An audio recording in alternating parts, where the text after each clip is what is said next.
Catholic Church.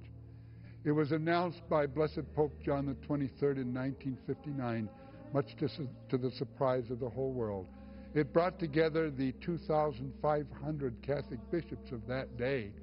Today there are more than 4,000 Catholic bishops around the world, but in that day all of those bishops came together in Rome at St. Peter's to meet and deliberate about the affairs of the Catholic Church.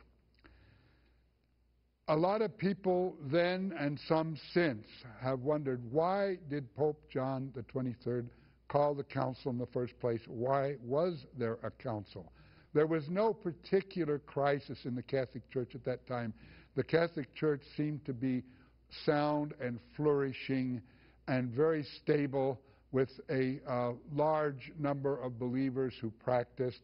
And there was no reason that most people could see for a council.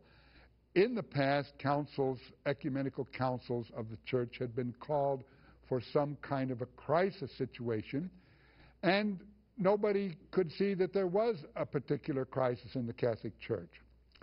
So the question is, why did John the 23rd call it? Well, before we answer that, maybe we should briefly talk about what is an ecumenical council of the church. The council is a meeting of the bishops of the Catholic Church worldwide who meet under the sponsorship of the Bishop of Rome, the Pope, to decide and deliberate about questions pertaining to the Catholic Church. Councils are supposed to not only decide and deliberate, but to settle serious questions.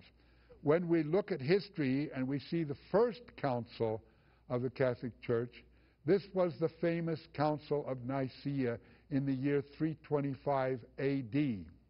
This council was actually called by the Roman Emperor Constantine, and the reason was that Constantine saw the turmoil that had been caused within the growing church of that day because of the ideas of an Egyptian priest whose name was Arius, who denied the divinity of Jesus Christ. And this was the Arian heresy. A lot of people picked up on that, but this was not the teaching of the church. There was a turmoil and unrest because of this, and so it was the Emperor Constantine in that day who called the council.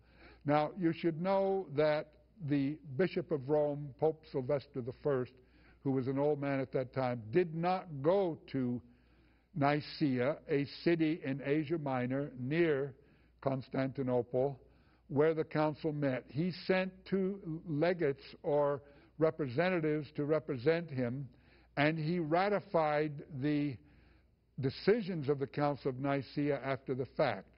But it was at the Council of Nicaea that the bishops considered and decided this whole question raised by Arius: was Jesus Christ, the Son of God, a divine person? Arius had denied that.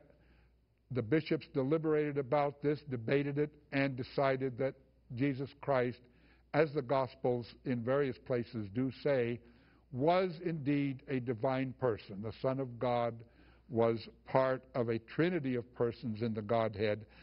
And the council not only decided and settled this question, the council issued the so-called Nicene Creed, which is something that Catholics to this day profess and recite at Sunday Mass and on holy days of obligation.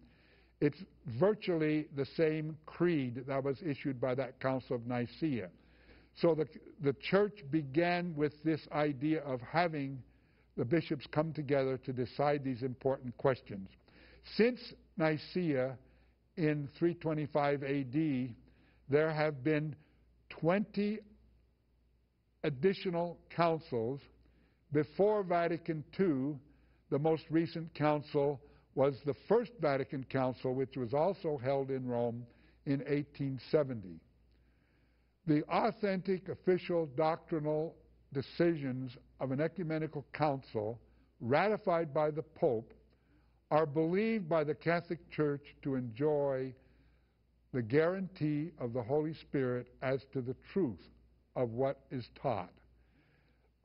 This belief that the Holy Spirit guides councils of the church goes back to the primitive, so-called primitive council of Jerusalem, which is described in chapter 15 of the New Testament book of Acts.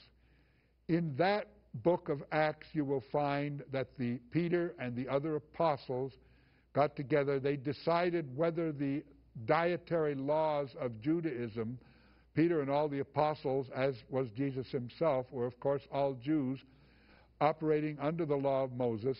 And the question for the early church was, do Christians have to observe those Jewish dietary laws set forth in the Old Testament? This so-called primitive council of Jerusalem decided, as most people know, no, Christians do not have to follow those dietary laws. And at the time that this decision was made, Peter remarked in sending out the message to the Christian believers that he said, "It has seemed good to the Holy Spirit and to us," namely the apostles of Jesus, "to lay no greater burden upon you." So here at the very beginning of the church, Peter and the apostles made this decision on behalf of the church, and they claimed the guarantee of the Holy Spirit, that what they decided as leaders of the church was indeed guaranteed by the Holy Spirit. Now, I shouldn't